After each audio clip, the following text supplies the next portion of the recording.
Nüüd pöördume Ühendkuningriigi poole.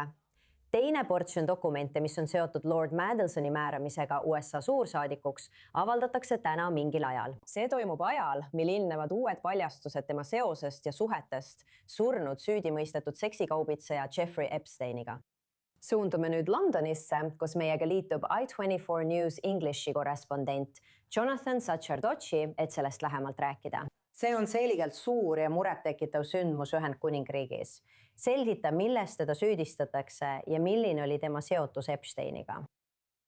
See on üks suurimaid poliitilisi skandaale, mis on viimastel aastatel Ühendkuningriiki tabanud ning see põhjustab tõsist kahju peaminister Keir Starmeri valitsusele. Sest Peter Mandelson, mõjukas tööpartei veteran ja endine EL-i volinik, nimetati Ühendkuningriigi suursaadikuks Washingtonis. Kuid ta oli sunnitud tagasi astuma pärast paljastusi oma pikaajalisest isiklikust sõprusest Jeffrey Epsteiniga. Ja Mandelson on kirjeldanud seda suhet kui kohutavat viga.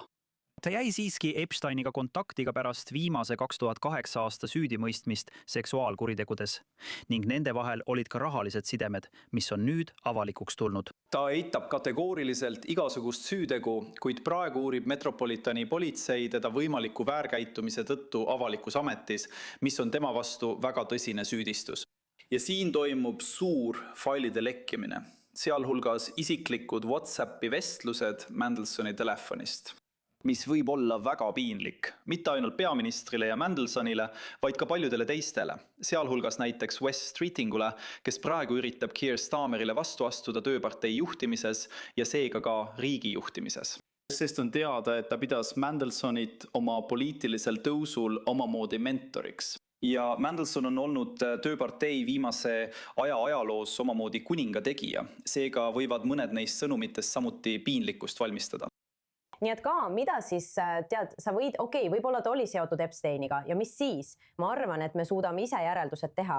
Loomulikult on see kõik väidetav. Aga kas arvatakse, et endine prints Andrew ja tema olid koos Epsteini saarel või muudes kohtades? No, tasub mainida, et nagu sa vihjasid, on Lord Mandelson ka tuntud selle poolest, et ta on gei. Nii et süüdistused tema vastu ei puuduta tõenäoliselt ühtegi noort naist, kellega Epstein kaubitses. Aga sellest hoolimata on fakt, et ta teadis Epsteini kuritegudest ja jätkas sõprust temaga olnud ilmselgelt väga problemaatiline. Ja et Keir Starmer teadis sellest ning teadis erinevaid üksikasju taustakontrollist, mille Mandelson oli läbinud. Ja kogu selle asja juures tuli välja, et ta määras ta ikkagi suursaadikuks kõige tundlikumale diplomaatilisele ametikohale Ühendkuningriigis. Ja peaminister surus ikkagi läbi, et ta tuleks ametisse nimetada, hoolimata sellest, et ta ilmselt ei läbinud oma julgeoleku kontrolli. Ja kuningliku perekonna osas sisaldasid 2026 aasta märtsis avaldatud USA justiitsministeeriumi Epsteini toimikud esimest teadaolevat fotot Peter Mandelsonist koos endise prints Andrewga, keda nüüd tuntakse kui Andrew Mountbatten Windsorist ja Jeffrey Epsteiniga. Ja arvatakse, et foto tehti umbes aastatel 1999 kuni 2000 Martha's Vineyardil ning sellel on näha 3 meest, kes istuvad lõdvalt laua taga ja kannavad hommikumantleid. Ja see on suurendanud tähelepanu nendele kattuvatele eliidi sotsiaalsetele ringkondadele nii siin Suurbritannias kui ka Ameerikas, kus Epstein suutis väga palju aastaid liikuda. Arvestades, et Starmeri tead küll, maine näib kindlasti hääbuvat. Me teame, et on palju üleskutseid tagasiastumiseks, arvestades seda, kuidas ta on käsitlenud vägivalda juudi kogukonna vastu, uurimisi ja muud taolist. Miks sa arvad, et ta ikkagi otsustas ta ametisse nimetada, kui ma olen kindel, et on ka teisi kandidaate, kes võiksid seda tööd teha?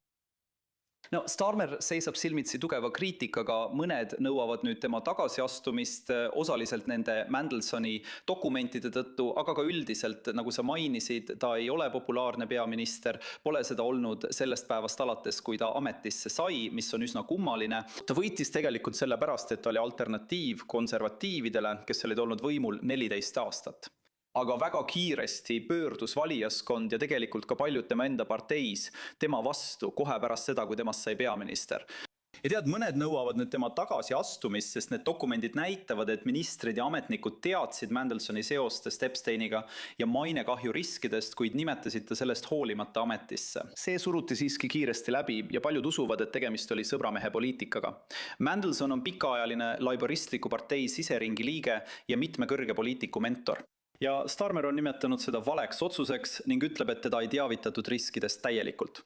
Ta väidab pidevalt, et ta lihtsalt ei teadnud. Seega on liiga vara öelda, kas see lõpetab tema peaministri ametiaja, kuid ta on olnud peaminister alles alates 2024. aastast. hästi, me oleme